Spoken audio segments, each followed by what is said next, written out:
看似单纯的绑架案，背地里却不单纯，这里面牵扯的人事物更是错综复杂。事实上，霞山事件在后期已经性质骤变，它不再是一桩单纯的少女绑架经杀案，而演变成了一场席卷全日本的政治事件。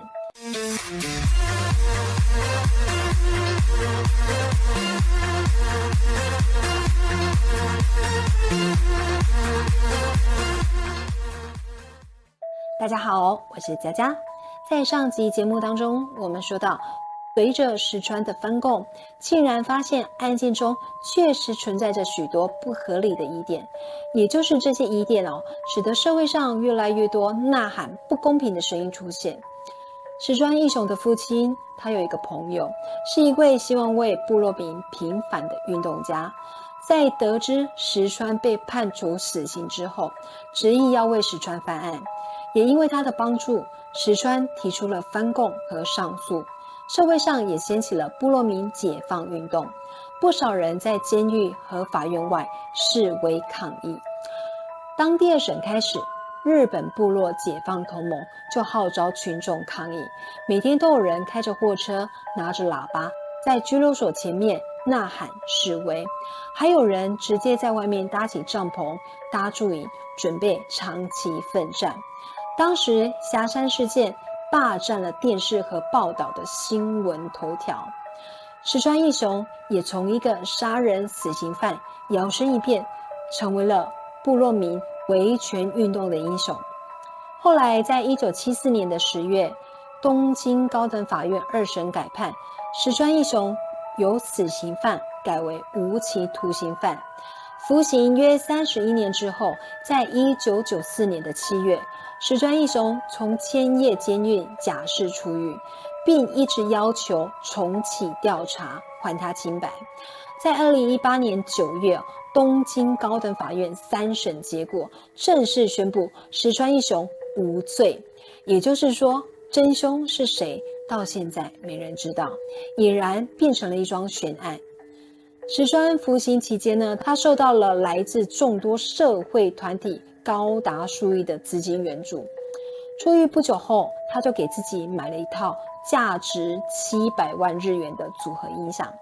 之后呢，更接受了许多采访，还有聚会活动，甚至有制片公司为他拍了一部纪录片，名字叫做《狱中的27年》。那么我们回到案子的本身来说，第一点，其实从勒索信的内容，想让你们女儿活命的话，5月2日晚上12点，让一名女性带着20万现金在佐野屋门前等着，我朋友会开车去取钱，晚1分钟，孩子的命就没了。如果我朋友没有按时回来，就去西武公园的池塘边找你们的孩子吧。如果我的朋友按时回来了，孩子将在1个小时内回家。记住，不要报警，也不要告诉任何人。如果去取钱时有其他人在场，我就会杀了他。我们可以发现，犯案的人不只有一个人，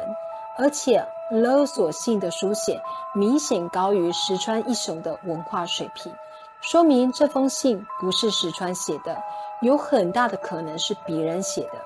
加上后来石川的第一次证词也提到犯案的人是另外2名同伙。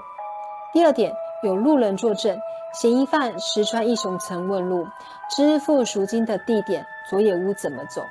这说明石川对佐野屋的具体位置不算熟悉，所以这个地点有很大的可能不是他选的，而是另一个同伙决定的。那石川义雄跟案件到底有没有关系呢？第一点，他在供述中有大量只有犯人才会知道的过程细节，所以证明他不可能和案件完全无关。第二点，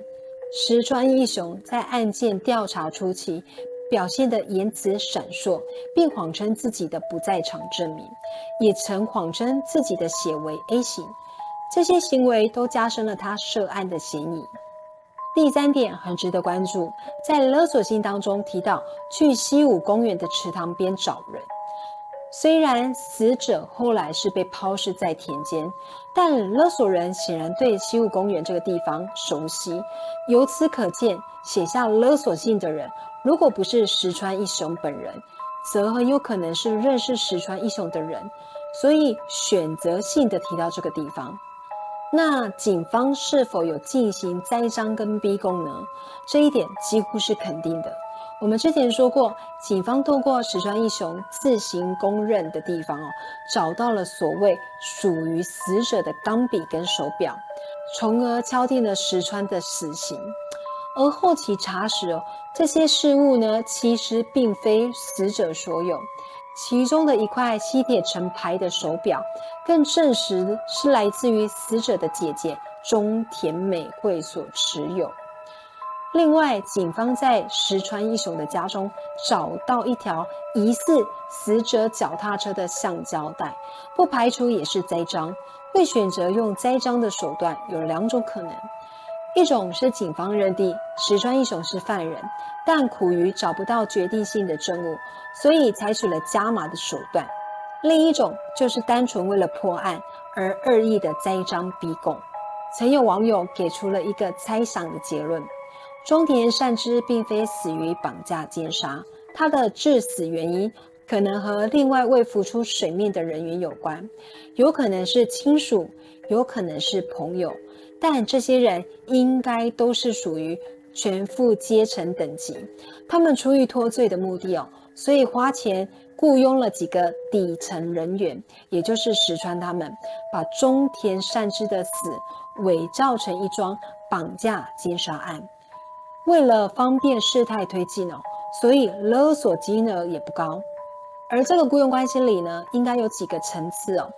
有完全知情的掮客，有部分知情的操办人，也有几乎完全被蒙在鼓里，最后才拉入伙的跑腿。这个糊里糊涂的入伙跑腿，就是石川一雄，或者是他的哥哥。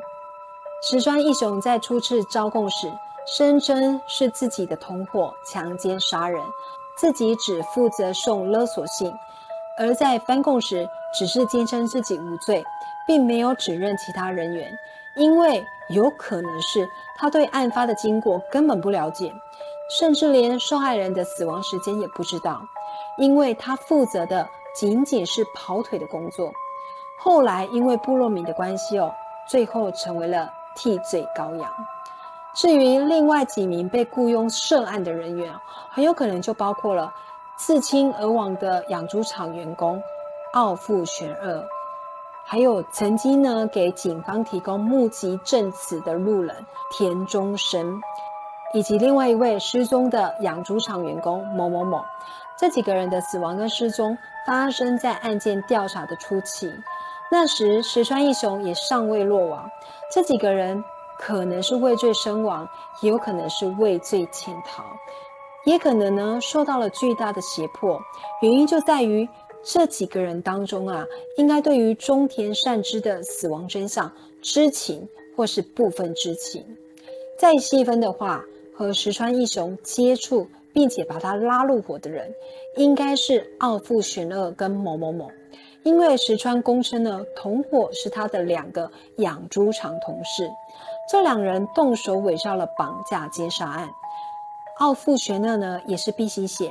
而路人田中生所扮演的就是掮客，有可能是和真凶或者是帮凶打过交道的。最后他是胸口中刀而死，与其说他是自己刺入的，其实更像是被人杀人灭口。后来警方逮捕石川一雄，在急于结案以及迫于某方面的压力下，采取了诱供跟栽赃的手段。而死者的家属显然也参与了伪证、栽赃等事项。石川一雄在审讯初期供出了2名同伙，但幕后方担心被牵涉，像是失踪潜逃的某某某，他就是巨大的隐患。